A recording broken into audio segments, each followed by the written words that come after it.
Hola a todas y todos. Bueno, continuamos con la materia. Empezamos hoy la unidad 3.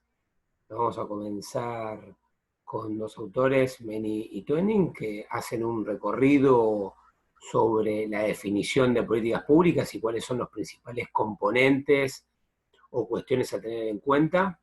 Y de esta manera nos vamos a meter ya más de lleno en lo que le da nombre y objetivo a la materia, que tiene que ver con el análisis propiamente dicho de las políticas públicas. Entonces, ya para no perder tiempo, vamos a arrancar con la presentación. Bueno, como les decía, el texto que vamos a ver es Las políticas públicas, un marco conceptual de estos dos autores. Y ahí, a ver, a lo largo de la primera parte de la materia fuimos charlando un poco, fuimos introduciendo algunas definiciones o ideas de lo que entendíamos por política pública. Y en este artículo, obviamente los autores arrancan ya definitivamente con una definición respecto y sostienen que una política pública es el resultado de la actividad de una autoridad investida de poder público y de legitimidad gubernamental. Ya en esa definición, que es cortita, tiene implícito los más importantes componentes que hay que tener en cuenta con una política pública y que vamos a desagregar a lo largo de esta clase, ¿no? Pero por un lado hace referencia a una actividad y particularmente a una actividad de una autoridad pública. ¿Sí? No cualquier actividad que tenga un impacto en la sociedad es considerada una política pública, sino la que es llevada adelante por una autoridad pública. Entonces, ¿qué es? Es un programa de acción gubernamental, ¿sí? De vuelta, autoridad pública, programa de acción, no estamos hablando de algo aislado, que impacta en un sector de la sociedad, es decir, una acción, un programa que va dirigido a un sector o en un espacio geográfico, o un programa de acción, una actividad de una autoridad investida de poder público en determinada parte del territorio. Es decir, es la acción que hace el Estado en el marco del territorio que controla mediante el monopolio último de la cuestión física, ¿no? Como para arrancar desde la primera clase. Entonces, esta definición más general, los autores la empiezan a descomponer. Bueno, ¿cuáles son las características de esta actividad de la autoridad gubernamental, este programa de acción gubernamental? Bueno, en primer lugar tiene que tener un contenido, ¿sí? Es decir, esa acción moviliza recursos para generar productos y o resultados. ¿Sí? Ahora vamos a ver la diferencia entre producto y resultado, pero a priori, tiene que tener un contenido esa acción. Segundo, un programa. Es decir, no es un acto concreto, no es firmar un expediente, sino que tiene que estar incluido en un marco más general que integra ese acto. Y en relación con eso, lo tercero, una orientación normativa. Es decir, yo actúo no de manera aleatoria, sino que persigo determinadas finalidades y preferencias. Es decir, ese acto lo llevo adelante con el objetivo de cumplir alguna meta. Cuarto, tiene como característica que es un factor de coerción. Es lo que dijimos, una definición sustantiva de la idea propia de Estado es justamente que ese acto público se puede imponer al resto de la sociedad. Y por último, refiere a que ese acto tiene una competencia social, es decir, afecta a los administrados, afecta a la población sobre la cual se decide. Y como se podrán dar cuenta, hasta ahora estamos viendo eh, un, eh, estamos desmenuzando, si se quiere, algo que dábamos por hecho cuando definíamos el poder del Estado, la autonomía del Estado, la acción del Estado. Es decir, la política pública es la actividad de una autoridad investida de poder público y de legitimidad gubernamental. Es decir, es la actividad del Estado.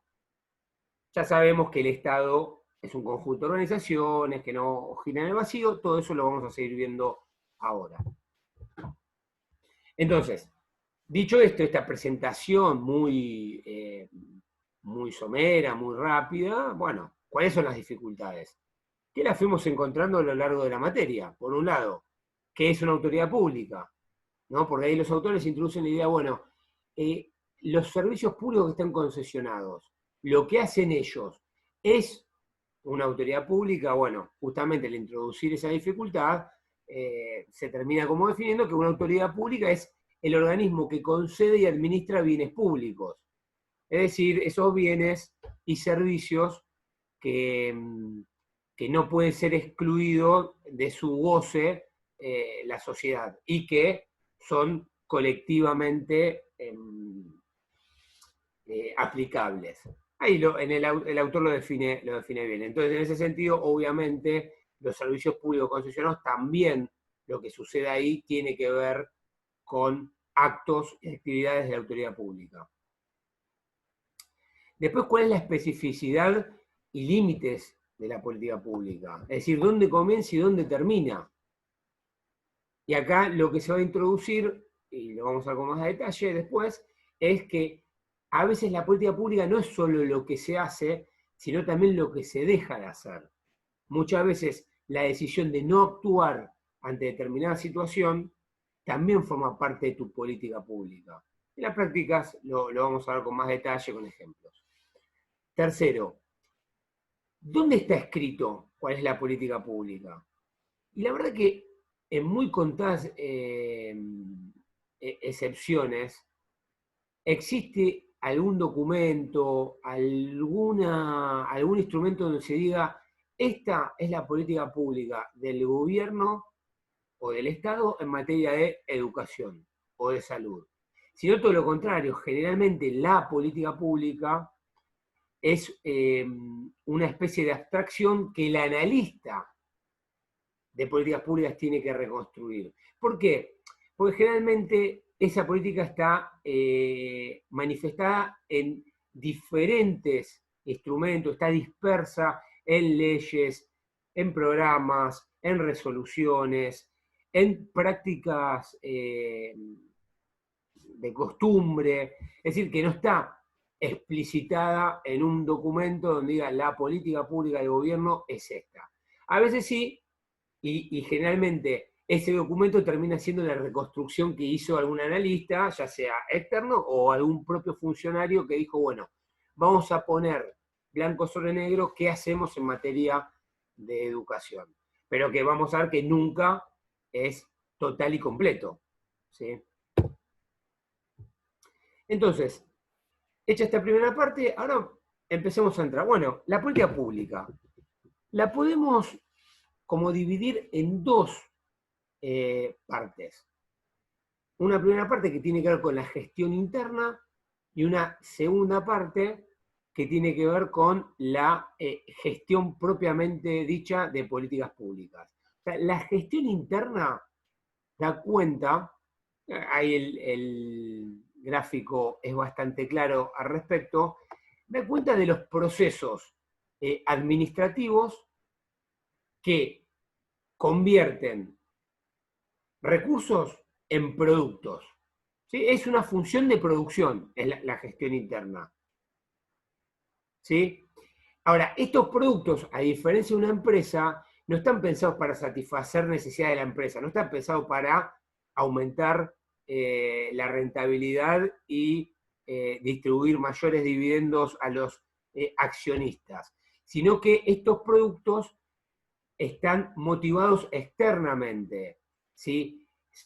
Se producen para satisfacer demandas externas, es decir, las organizaciones públicas son extrovertidas, lo que hacen lo hacen para satisfacer las necesidades externas de la organización. Entonces, generan productos. Ahora, la cuestión es que esos productos no alcanzan para efectivamente tener resultados, para tener efectos e impactos. Que yo le pague, o sea, movilice el área de recursos humanos del Ministerio de Educación. ¿Para qué? Para liquidar una plantilla de sueldos de docentes.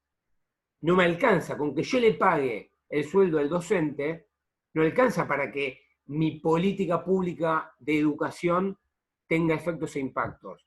¿Sí? Porque esos docentes después tienen que tener una escuela, tienen que tener una currícula, hay que hacer un seguimiento de cómo efectivamente educan. ¿Sí? Entonces, el kit de la cuestión en las políticas públicas tiene más que ver con esta segunda función de producción, que es la gestión de políticas públicas en sí mismo, ¿no? Porque lo que queremos saber es cómo esos productos, es decir, el pago del maestro, la construcción de una escuela, la compra de un respirador artificial, en qué manera modifican el entorno social, modifican la situación que consideramos problemática y sobre la cual el Estado decidió actuar.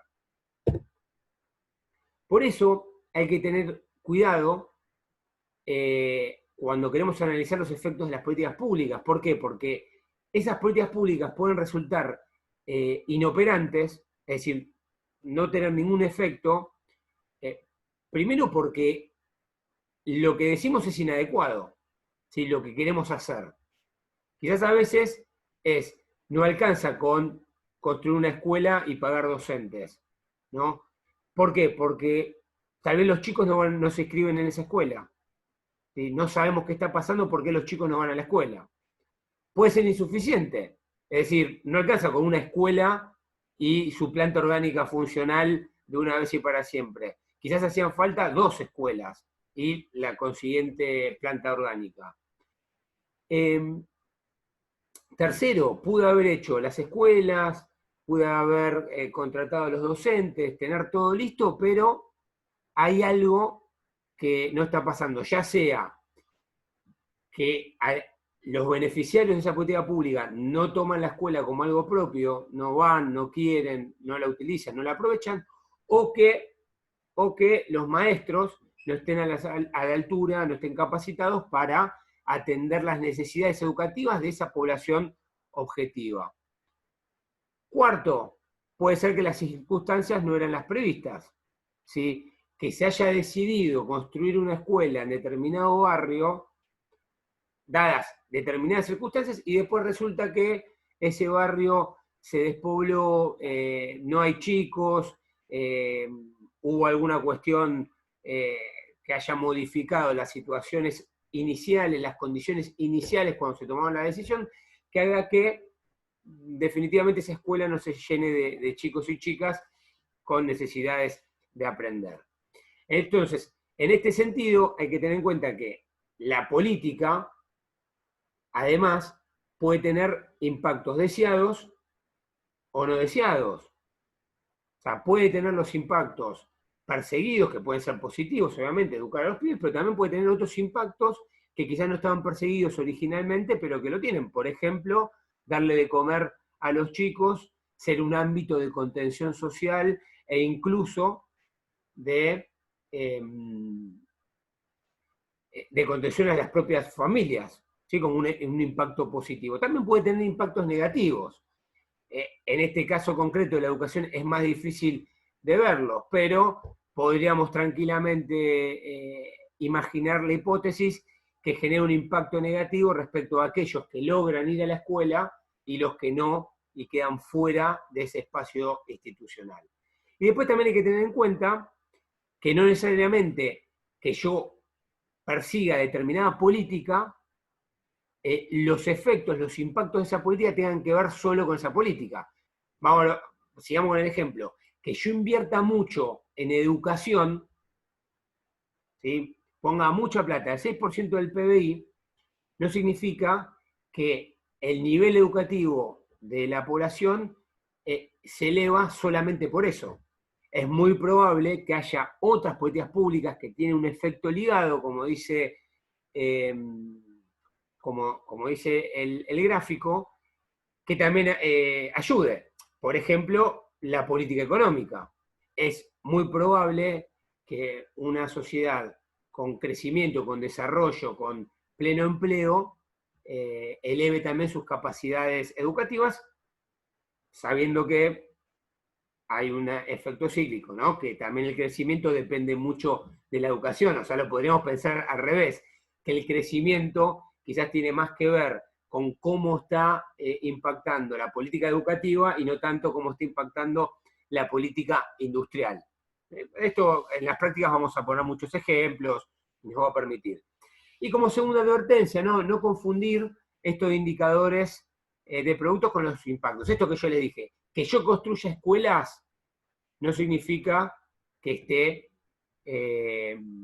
logrando impacto educativo. ¿Sí? La escuela es un producto, es algo palpable, algo que, primera función de producción, ¿sí? de este diagrama, movilicé recursos humanos, económicos, para construir un producto, para hacer la escuela. Ahora, mi política es elevar las condiciones educativas de la sociedad, ¿sí? No es construir escuelas. Entonces, yo voy a tener impacto educativo si ese producto después genera un efecto, hace que la gente, el beneficiario, el destinatario de mi política, tenga un nivel educativo superior. Me quiero detener mucho en los ejemplos, porque esto lo vamos a ver en la práctica, ¿no? Bueno, dicho esto, ¿no? Es evidente que justamente la política pública tiene de trasfondo una idea de cambio social. Justamente la autoridad pública lleva adelante una actividad de estas características porque lo que quiere es promover un cambio social. ¿Sí? Hay una situación en la sociedad que le resulta insatisfactoria y sobre eso quiere hacer algo. Dijimos, a veces puede ser que el hacer algo significa no hacer nada, que esa situación insatisfactoria a los ojos de alguien no sea insatisfactoria a los ojos de otro, con lo cual el Estado busca ahí no hacer nada. O puede reconocer una condición insatisfactoria, pero no se considere con las capacidades y los recursos suficientes como para modificarlo. Recordemos cuando vimos Skocpol, las condiciones para que facilitarían la acción gubernamental, la toma de decisiones. ¿Sí? Hace falta tener recursos, hace falta tener una élite, un sector público estatal en condiciones para llevar adelante esos objetivos. ¿Sí? Ahora bien, identificar esa insatisfacción y queriendo hacer algo para modificarla, para convertirla en positiva, esa situación social, bueno, obviamente toda política encubre una teoría del cambio social. ¿Sí? En definitiva, detrás de toda política pública hay hipótesis. Hay ideas sobre si hago A, el efecto va a ser Z. Esto que vimos antes. Si yo construyo escuelas, es condición necesaria para elevar la capacidad y el nivel educativo de la sociedad. Hay una teoría del cambio social, ¿sí? Es decir, que la educación, para mejorar las condiciones educativas de una sociedad, hace falta universalizar la escuela primaria y la escuela secundaria. ¿Sí? Ahora, después hay otras teorías de cambio social. ¿Por qué? Porque eso va a estar asociado a decir, si quiero conseguir el crecimiento sustentable, es decir, promover el desarrollo económico, humano y social, también hay una teoría de fondo, es decir, tengo que elevar las condiciones educativas de la sociedad. ¿Por qué? Porque de ese modo aumento la productividad total de la economía. Al aumentar la productividad, obviamente la retribución después de cada uno de los factores de producción va a ser más elevado y de ese modo voy a conseguir que el ingreso per cápita de esa sociedad se eleve.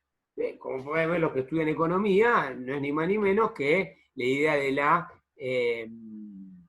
de que los factores de producción se los remunera de acuerdo a su productividad marginal. Si aumenta la productividad marginal, es decir, cada factor de producción, tanto capital y trabajo, aumenta. Fíjense cómo, de hecho, hay teorías de fondo atrás de cada política. Y lo mismo, ¿no? Vayamos a cualquier otra política, la asignación universal por hijo también tiene una teoría social, es decir, que si vos garantizás en la primera infancia alimentación y incentivás que los chicos vayan a la escuela, a través de un incentivo económico a los padres, que si no los mandan a la escuela no cobran la asignación, bueno, hay una forma de garantizar que justamente estén mejor alimentados, mejor nutridos, más educados, y ergo, de este modo, puedan ser incluidos socialmente. Ahora, todo esto que hicimos rápido, así, en esta clase, y obviamente muy por arriba e incluso mal, es justamente la tarea del analista. Es decir, bueno, ¿cuál es la teoría, cuál es la idea que está detrás de determinada política pública? O sea, bueno, el analista tiene que desentrañarlo. Y más todavía cuando veamos ya hacia el final, cuando introduzcamos la cuestión de la evaluación, ahí es donde en la evaluación donde se va a estudiar con más detenimiento cuál es la teoría causal o las hipótesis detrás de esa decisión. Y vamos a ver que justamente el trabajo del analista es ver cuándo esas teorías son incompletas, cuándo están sobreestimadas y dónde habrá que meterle alguna corrección. Entonces, justamente, desentrañar esa teoría, el analista ¿qué tiene que hacer? Identificar cuáles son los objetivos. Y puedes decir esos objetivos, como dijimos antes, no están escritos en ningún lado, es simplemente mojarse el dedo y decir, bueno, no, si yo invierto más en educación, mejoro la capacidad educativa de la sociedad. Bueno, ¿cómo, por qué y para qué? ¿Sí? ¿Cuántas escuelas, de qué características, qué tipo de nivel educativo voy a obtener al final del camino? ¿Y ese nivel educativo me sirve para la sociedad que viene? O sea, les estoy enseñando los oficios, las aptitudes y actitudes necesarias para el mundo que viene. Bueno, va a haber un montón de preguntas que tienen que ver con el analista. ¿A quiénes está dirigido? ¿Sí? A veces no está bien claro si toda esa gran política de mayor inversión educativa está segmentado, está bien claro a quién estoy persiguiendo, o si tiro, riego semillas en todo el campo y donde agarra, o yo previamente canalicé, surqué la tierra, la aré y preparé el camino para, dependiendo qué surco, poner qué tipo de semilla para obtener qué tipo de resultado, ¿no? Entonces, todo esto tiene que ver con el trabajo del analista. Otra cuestión que se tiene que preguntar, ¿quiénes son los ejecutores de esa política? Es decir, sigamos con lo mismo, ¿no? Yo puedo invertir más en educación, pero los maestros y maestras, ¿están preparadas para aumentar o incorporar nuevas aptitudes y actitudes en la enseñanza? ¿Están preparados para la educación virtual? ¿No?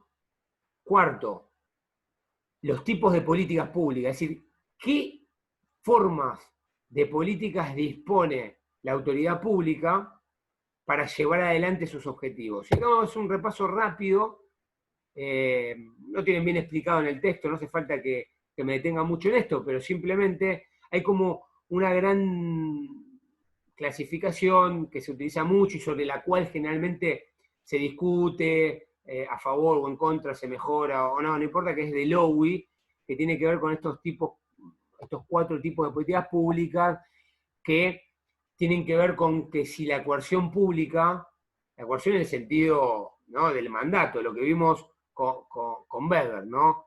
Si esa autoridad pública se impone directa o indirectamente sobre el individuo.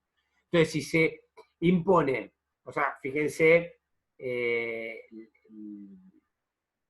el eje horizontal, ¿no? La coerción pública es, si es indirecta, lejana, es decir, no es que dicen, vos, Lucas Chedrese, tenés que hacer tal cosa, pero que una vez que tengo acceso a esa política, la coerción pública, fíjense, la vertical, se ejerce directamente sobre mi comportamiento, se llama política distributiva. Es decir, por ejemplo, un permiso de construcción. El permiso, la regla, la norma, la política de construcción no dice, Lucas Chedrese, tenés que construir de tal manera. Lo que dice es que si yo voy a querer construir en mi casa, ahí sí, ya tengo contacto directo con el Estado y me dicen, me ejerce la coerción pública diciendo, ok, si quiere construir, esto lo tiene que construir así. Distinto las políticas reglamentarias, que ahí sí la coerción es directa a Lucas Chedrese y a cualquier individuo. No puede pasar un semáforo en rojo, punto aparte. O sea, me ejerce directamente mi comportamiento, me lo constriñe directamente, y a la vez que justamente me identifica directamente, no se puede pasar en rojo, por eso es la política reglamentaria. Después la redistributiva, fíjense que también la coerción pública es directa e inmediata, pero con la misma lógica que hablábamos del permiso de... que hablábamos de la política reglamentaria, de las prohibiciones, ¿no? ¿Por qué? Porque lo que me dice es, por ejemplo, la seguridad social, la jubilación. Yo tengo, Lucas Chedrese, tengo el beneficio directamente, ahora el Estado, fíjense, la vertical, no actúa directamente sobre Lucas Chedrese, sino que lo que dice es, los que tienen determinadas condiciones, cumplieron determinada edad y tantos años de aporte, tienen derecho a esta política pública. Entonces, el Estado no dice, Lucas Chedrese, para poder tener acceso a la jubilación tenés que cumplir esto, esto y esto. No, dice en términos generales. Por eso la coerción pública se ejerce sobre el entorno de los comportamientos de los afectados. ¿Sí? Es para todos, no solo para Lucas Chedrese. Y por último, las políticas constitutivas, que acá sí, obviamente, por ejemplo, la Constitución Nacional, tanto no se refiere a una persona individualmente, es decir, la coerción pública no es directa, sino que es indirecta, lejana, y tampoco se refiere a una persona en particular, sino que se refiere al conjunto, es decir, al entorno de los comportamientos, es decir, establece las reglas generales sobre la cual los destinatarios de esa política pública tienen que moverse. Otra forma de analizar los tipos de política pública que tiene el Estado tiene que ver con la estructura de costos y beneficios, ¿sí? Esta idea que cuanto más concentrados están los costos y los beneficios, es más difícil llevar adelante una política pública, ¿sí? Y segundo, el corto plazo también importa más que el mediano y largo plazo, es decir, cuando los costos de una política determinada se visualizan en el corto plazo, pero los beneficios en el largo, es más difícil que esa política pública se pueda llevar adelante o va a tener más resistencias. Ejemplo, impuesto a las ganancias. El impuesto a las ganancias es de corto plazo. A fin de mes, los que tienen la suerte de pagar ganancias reciben menos. Ahora, los beneficios de largo plazo, es decir, que el Estado puede invertir en tu propia jubilación a futuro, puede invertir en un mejor sistema educativo para tus hijos, si no los tenés, cuando los tengas en el futuro, que justamente las políticas sociales, los servicios públicos tienen que ser financiados, y cuanto más financiamiento haya, es una condición necesaria para más y mejores servicios públicos. Más y mejores servicios públicos es necesario para tener una vida más digna en el futuro, más seguridad, más salud, más educación, lo que fuere, todas cosas que se ven en el largo plazo, con lo cual es más difícil llevar adelante esas políticas, por lo cual lo que plantean los autores es los costos y beneficios que afectan a pequeños grupos se imponen a los costos y beneficios que afectan a vastas poblaciones. Es lo que está diciendo, cuando vos querés imponerle costos elevados a determinado sector, aunque sea minoritario, es muy difícil. ¿Por qué? Porque el resto de la población, al no verse involucrada, no está a favor de esa política.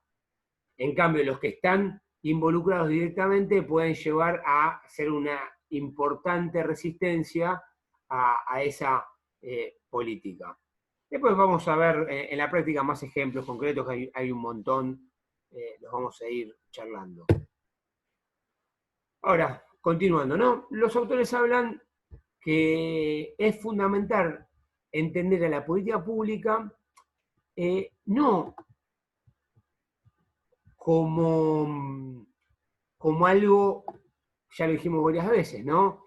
Que sucede en la torre de cristal del decisor público y nada más, sino que hay que insertarlo en un sistema de acción. Es decir, justamente la autoridad gubernamental se tiene que mover en un marco más amplio, donde juegan otros elementos, otros actores, otros componentes que hay que tener en cuenta. ¿Sí? ¿Cuáles son los elementos de ese sistema? Que como sistema, ¿no?, están interrelacionados. Son tres. Por un lado, la idea del sistema de actores. Y esto lo vimos claramente cuando vimos grupos de presión, ¿no? La autoridad gubernamental no es el único jugador activo. La acción pública no se limita a los actores formales. Incluye burocracias, grupos de presión, medios de comunicación, etc. Es decir, tenemos que analizar las relaciones de interdependencia entre todos estos actores y la autoridad gubernamental, ¿no? Esto es fundamental. Cuando queremos ver determinada política pública, no podemos analizarla en el vacío, no podemos simplemente reconstruir los instrumentos legales, si se quiere, en los cuales dijimos, la política pública de educación del Estado Nacional es esta porque está la Ley Nacional de Educación. No, tenemos que reconstruirla, tenemos que ver también cuáles son los sindicatos, cómo juegan en un sistema federal las provincias, ¿no? Porque de las provincias depende la educación primaria y secundaria, cómo se articula con el sistema universitario.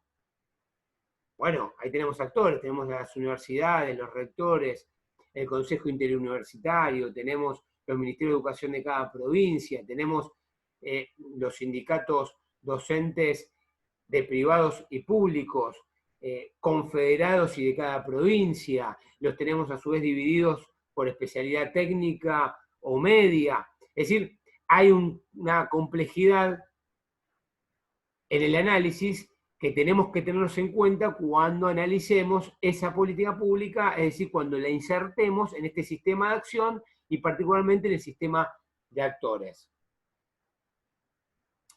Segundo, ojo con solo analizar los actos y no analizar los no actos. Si la política pública también tiene que ver con los no actos. No intervenir también es una respuesta posible. ¿En qué sentido no intervenir? A veces es no intervenir en problemas o ante preguntas que se hicieron. Si no se hicieron preguntas, si hay situaciones donde no hay problema, obviamente que el Estado no va a intervenir, porque uno no puede intervenir en algo que no está pensado como problema. Cuando veamos Tamayo Sáez, vamos a trabajar más sobre la idea de problema. O sea, la intervención o no intervención tiene que ver ante una situación que se manifiesta como problemática, que alguien, ya sea el Estado o la sociedad, dice no me gusta. Si el Estado considera que no le gusta, va a intervenir. Ahora, si el Estado considera que está bien la situación, o que no está en condiciones de intervenir, va a hacerse el distraído y va a tratar de evitar la toma de decisión al respecto.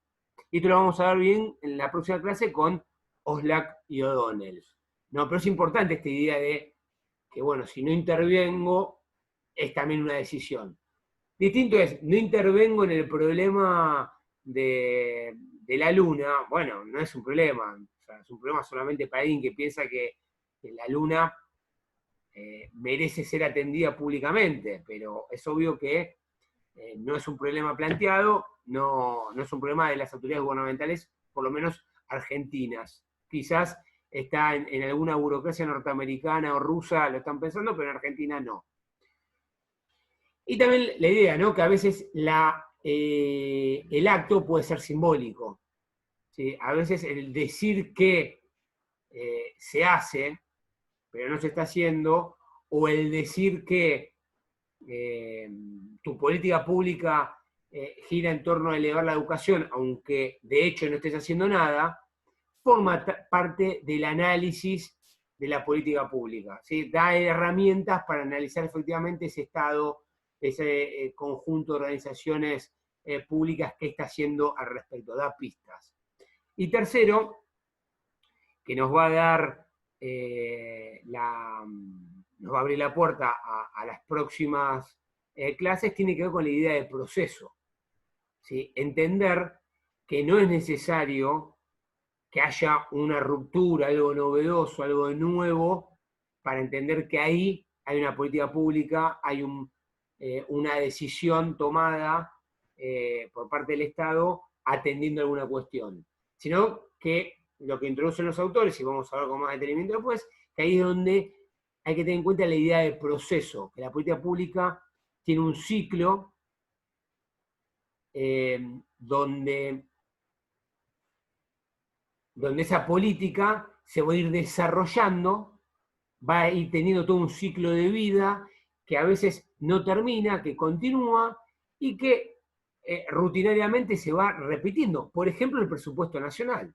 El presupuesto nacional es una política pública que todos los años se lleva adelante, pero que en realidad es siempre prácticamente la misma política, porque el presupuesto de un año tras otro cambia en un 2, 3, 4%. Realmente el centro de la política es la misma. ¿Sí? Y así pasa con muchos casos. Por ejemplo, la política educativa. Todos los años es básicamente lo mismo, empieza, termina, pasa a la corte de chico, continúa y siempre está. Pero no por eso significa que no es importante. Por eso, abordar la cuestión del proceso de políticas públicas también es fundamental, no solo para analistas, sino para todos, ¿no? Esto hago un repaso rápido porque, insisto, vamos a tener una clase específica sobre el ciclo y el proceso de políticas públicas, pero lo que los autores plantean es que se puede descomponer analíticamente. No significa que en la realidad todas las políticas públicas pasen por este ciclo, este proceso. Es más, después vamos a ver que en realidad casi ninguna pasa enteramente por este proceso y que no necesariamente estas etapas se den en este orden. Puede ser que no se den, que se den en un orden distinto o que se den al mismo tiempo. Y esto tiene que ver con la primera etapa, la identificación del problema, esto que estábamos hablando, ¿no? El sistema político, el Estado, advierte que hay una situación que exige un tratamiento. ¿Sí? Vuelvo a repetir, puede ser un problema identificado por actores de la sociedad civil y que el Estado dice, bueno, sí, tenemos que hacer algo y lo toma, o puede ser al revés, que el Estado dice, sobre esta situación hay que actuar y voy y actúo, autonomía estatal, ¿se acuerdan? O puede ser un mix, ¿no? De golpe. Obviamente, el coronavirus es algo que ya de golpe se preocupó a todo el mundo, todos lo vieron y conjuntamente, inmediatamente, se lo identificó como problema, se lo incorporó a la agenda de gobierno y se le empezó a dar un tratamiento. Ahora, ¿qué tratamiento le damos? Bueno, la etapa de la formulación de soluciones. Es decir, bueno, ¿qué alternativas tengo contra el coronavirus? ¿Qué hago? ¿Qué alternativas, qué políticas, qué acciones, qué actividad gubernamental puedo llevar adelante? ¿Cuarentena, no cuarentena? ¿Aislamiento, distanciamiento? ¿Cierro las fronteras, no las cierro? Bueno, se van analizando, después vamos a ver si esos análisis son racionales, son lo que tengo a mano, lo vamos a ver en otras clases, no importa, pero llega un momento de decir, bueno, ok, puedo hacer cuarentena, y la cuarentena me va a traer estos efectos beneficiosos y estos efectos negativos. Bueno, sí, hagamos algo, pum, tercera etapa, toma de decisión. Vamos por la cuarentena. Vamos a apostar a esto en vez de abrir todo y efecto contagio rebaño. Vamos por la cuarentena, listo, se toma la decisión. Ahora, la cuarentena hay que ejecutarla. Cuarta etapa, ¿sí? ¿Cómo la aplico? ¿Cómo la administro? Listo, saquemos la policía, cerremos los puentes a la ciudad, controlemos, articulemos con los intendentes y los gobernadores para que controlen los territorios, saquen los inspectores para que no abra nadie los comercios, el ministro de Educación se encarga de cerrar las escuelas, pim, ejecución del programa. Ahora, lo hago rápido, pues esto lo vamos a ver con detalle, ¿no? Cuando veamos evaluación, la cuestión de si termina la acción. En el caso del coronavirus, va a terminar la acción, quiero creer, en algún momento. ¿Sí? Es decir, bueno, ya en un momento dice, no hay más contagiados, voy monitoreando la acción, la voy evaluando en tiempo real, vamos a ver que justamente evaluación es una de las clases, pero no importa, acá basta con eso. Listo, no hay más infectados, no se muere más de coronavirus nadie, termina la acción. Pum, cerré la cuestión coronavirus. O puede pasar que el coronavirus vino para quedarse, que se manifieste de otra manera, y que es probable que año tras año rebrote, haya nuevas cepas, y que tenga yo como Estado que tener un área específico que se encargue de ir monitoreando la epidemiología de este virus para poder actuar rápido en el momento justo. No es algo loco, es lo que pasa con la gripe. O sea, la gripe fue un problema importantísimo a principios del siglo XX, digamos, mató a millones de españoles, por ejemplo, después se descubre la vacuna, dejó de ser un problema trágico como lo fue por las muertes, pero no deja de ser una cuestión que tiene que seguir siendo atendida por los estados. Es decir, todos los años, para abril, hay una campaña de vacunación a las poblaciones a riesgo. Bueno, quizás el coronavirus termine en eso. ¿Sí? Este es un caso concreto actual. Volvamos a la educación. Obviamente en la educación se identificó el problema de que había que elevar el nivel educativo de la sociedad. En el caso argentino tenía que ver también con una forma de construcción de la nacionalidad, quizás no tan pensado con la idea de elevar las condiciones para mejorar la productividad económica, sino tenía más que ver con la idea esta más de nacionalidad, pero bueno, dependiendo cómo se identifique el problema, va a ser la solución, lo vamos a ver en otra clase. Pero bueno, eso llevó a la universalización de la educación primaria, luego a la universalización de la educación secundaria, y a una política más o menos coherente de ampliación de las universidades, la educación terciaria. Y eso quedó para quedarse y todos los años se repite, ¿no? Todos los años se repite. Se inscriben alumnos, se paga docentes, se forman los alumnos, se los evalúa, se los aprueba, se los reprueba, pasan de año y seguimos así al infinito. Hasta que alguien diga, esperemos que nunca, que la educación ya no sirve para nada y deje de impulsarla como política pública. Algo de esto pasó, después lo discutiremos. Segundo, a cada fase le corresponde un sistema de acción específico. Esto es fundamental, porque no es lo mismo, no van a ser la misma cantidad de actores que intervengan en una fase que los que intervengan en otra. A veces sí, a veces no. No es lo mismo que cuando se identifique el problema del coronavirus en una primera fase, intervengan la población en su conjunto, determinadas cámaras empresarias sobre los efectos que puede tener en la economía, no sé qué, no sé cuánto, que luego en el momento de la ejecución, donde los actores más importantes van a ser las cámaras epidemiológicas, infectológicas, y las áreas de salud, los hospitales, los ministerios de salud de las provincias, etcétera, van a ser más importantes. Ya no van a intervenir tanto otro tipo de actores. ¿Sí? Y así piensen en cualquier otra política pública y se van a dar cuenta que una cosa es quién interviene en formular soluciones y quién interviene en implementar. Lo que vamos a ver a lo largo de las clases es que muchas veces es importante involucrar a los actores de una fase posterior en la anterior, porque si vos vas a depender que esa fase posterior la lleven adelante determinados actores, por ejemplo, los maestros, es importante que cuando formules la currícula educativa, incorpores a los docentes en esa discusión. ¿Por qué? Porque si no los incorporás, si no sabés qué es lo que piensan sobre esos temas, esas modalidades de enseñanza, cuando los tengan que aplicar, lo van a aplicar como ellos les parezca. Con lo cual, tu política no va a tener los efectos buscados. No significa que los efectos no puedan ser mejores, pero no van a ser los efectos buscados. Bueno, y lo que dije, lo adelanté, ¿no? Esto que estas fases pueden superponerse, se puede volver para atrás o directamente no aparecer.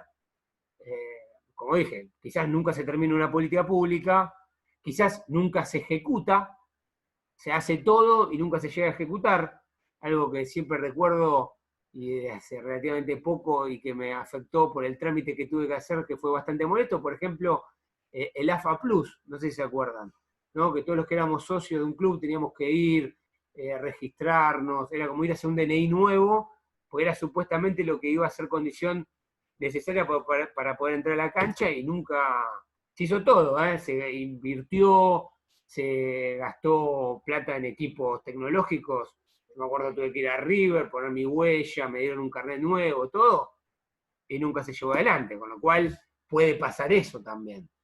Y debe haber muchas que ahora en vivo y en directo no me estoy acordando, pero para las clases me voy a recordar. Así que, bueno, acá está graficado obviamente esto que les estaba diciendo sobre cuáles son los principales elementos de cada fase y cómo se van retroalimentando. Insisto, siempre desde una idea lógica, analítica, no empírica. En los casos concretos se puede dar o no se puede dar. ¿Sí? E insisto, más adelante vamos a ver con más detalle con otros autores cuáles son los problemas de este tipo de análisis, ¿no? De que a veces simplifica mucho.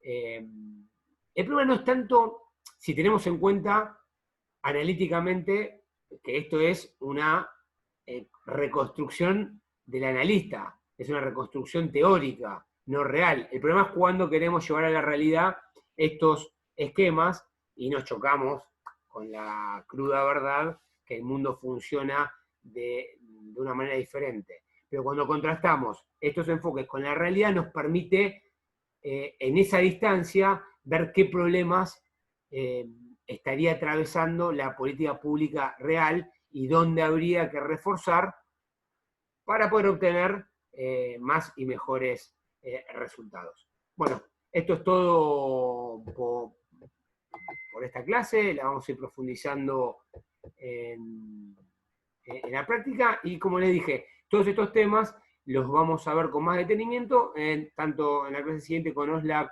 y O'Donnell, con Lindblom y particularmente con Tamayo Sáez, que hace un análisis concreto del ciclo de políticas públicas, esto que vimos último. Es decir, en conclusión, vamos a entrar ahora de lleno al análisis de políticas públicas, para lo cual se habrán dado cuenta que todos los conceptos, todas las herramientas que vimos en la primera parte fueron fundamentales. Así que, bárbaro, nos vemos en la próxima.